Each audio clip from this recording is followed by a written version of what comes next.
Dans une province située dans le sud d'Haïti vivait Rosalie, une femme forte et sage, connue pour sa résilience et son amour inébranlable envers ses deux fils. La maison qu'elle occupait était modeste, construite en bois et surmontée d'un toit en tôle, mais c'était un sanctuaire de chaleur et de sagesse. Elle y passait ses journées à broder des motifs complexes tout en chantonnant des mélodies anciennes, témoins d'une culture riche transmise de génération en génération. Ses fils, Jonas et Pierre, étaient aussi différents que le jour et la nuit. Jonas, l'aîné, était un jeune homme réfléchi et déterminé, tandis que Pierre, plus jeune de 2 ans, était insouciant et avide de plaisirs immédiats.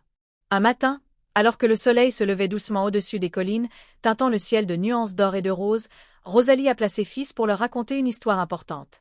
Ces mots, lourds de sagesse, portaient une leçon fondamentale. Dans la vie, 2 routes s'offrent à chacun. L'une est difficile, à chaque pas semée d'embûches, mais elle mène à une vie pleine de sens et de réalisation. L'autre est facile, bordée de promesses de plaisirs immédiats, mais elle cache des dangers qui finissent par consumer ceux qui s'y aventurent.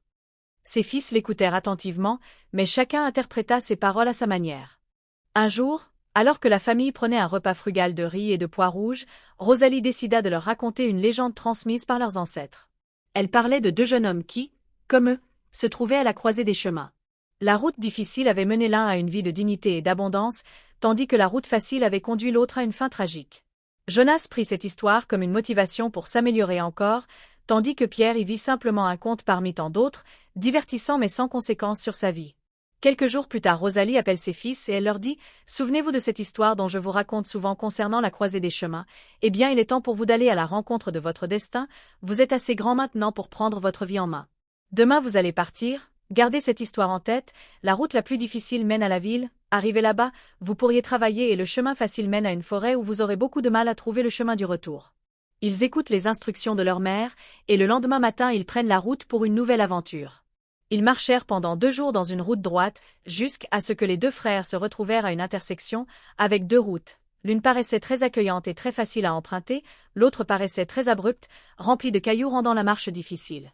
Il était temps pour les 2 jeunes hommes de prendre une décision. Jonas se souvenait clairement des paroles de sa mère et savait que la route difficile était celle qu'il devait emprunter. Elle était escarpée, parsemée de rochers et montait abruptement vers les collines. Elle ne promettait ni confort ni plaisir, mais Jonas y voyait une opportunité de grandir et de se prouver à lui-même qu'il pouvait surmonter tous les obstacles. Pierre, de son côté, était attiré par la route large et ombragée. Des arbres fruitiers bordaient le chemin, offrant des mangues juteuses et des bananes à portée de main. Les rires et la musique semblaient venir de ce chemin, promettant des journées de joie sans fin. Ignorant les avertissements de son frère, Pierre choisit la voie qui lui paraissait la plus facile, convaincu qu'elle le mènerait à une vie de richesse et de bonheur. Jonas voyait la préférence de son frère pour la route facile, lui dit « Te souviens-tu de tout ce que notre mère nous avait raconté au sujet de cette route facile ?» Pierre se mit à rire et déclara « Ce n'était que des histoires, il n'y a que toi pour croire en ces histoires et décider d'emprunter ce chemin difficile. » Après toutes les vaines tentatives que Jonas avait prises pour convaincre son frère de le suivre, il finit par l'abandonner contre son gré et à emprunter la route difficile. Jonas rencontra des défis qui testèrent sa résolution et sa force. Il escalada des rochers glissants sous un soleil brûlant, traversa des rivières au courant traître et dormit souvent à la belle étoile, exposé aux animaux. Chaque épreuve était une leçon, il apprit à se fier à son instinct, à persévérer malgré la douleur et à trouver de la beauté dans les moments les plus simples, comme le chant des oiseaux ou le scintillement des étoiles. Lors d'une journée particulièrement difficile, il rencontra un vieil homme qui peinait à transporter un lourd sac de provisions. Jonas, bien que fatigué, s'arrêta pour aider l'homme, qui le remercia en partageant avec lui des conseils précieux sur la vie et lui conseilla de les mettre en pratique pour sa réussite. Jonas finit par arriver à la ville, où il travailla de toutes ses forces en mettant en application tous les conseils que le vieil homme lui avait donnés. Pierre de son côté apprécia pleinement les plaisirs de la route facile. Il mangeait à satiété, dansait avec des compagnons de passage et profitait de chaque instant. Mais progressivement, la route changea. Les arbres fruitiers se firent rares, les compagnons s'éloignèrent et les promesses de plaisir s'évanouirent. La route large se transforma en un chemin sombre et sinueux, bordé de précipices et enveloppé d'une étrange atmosphère oppressante. Pierre se retrouva seul, affamé et effrayé, regrettant amèrement ses choix. Les souvenirs des avertissements de sa mère revenaient le hanter, mais il était trop tard pour revenir en arrière. Il marchait des journées entières sans jamais rencontrer quelqu'un ni l'ombre d'une ville. En guise de cela, il s'enfonça dans une forêt épaisse. Il a fini par faire demi-tour, mais il était clair qu'il était perdu et désorienté. Après des années de lutte, Jonas revint dans sa province natale, transformé.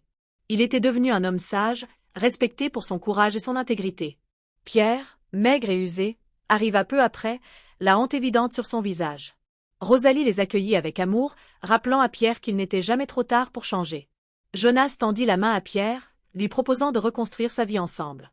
Les deux frères travaillèrent côte à côte, cultivant la terre et redonnant vie au village. Leur union inspira tous les habitants, qui célébrèrent leur réconciliation sous un grand arbre. Si vous aimez les contes haïtiens et que vous souhaitez découvrir des histoires riches en culture et en tradition, n'hésitez pas à vous abonner à ma chaîne YouTube. Chaque semaine, je partagerai de nouvelles histoires qui vous plongeront dans l'univers fascinant de la culture haïtienne. Votre soutien est précieux et m'aidera à continuer cette belle aventure. Merci d'avance et à très bientôt sur ma chaîne.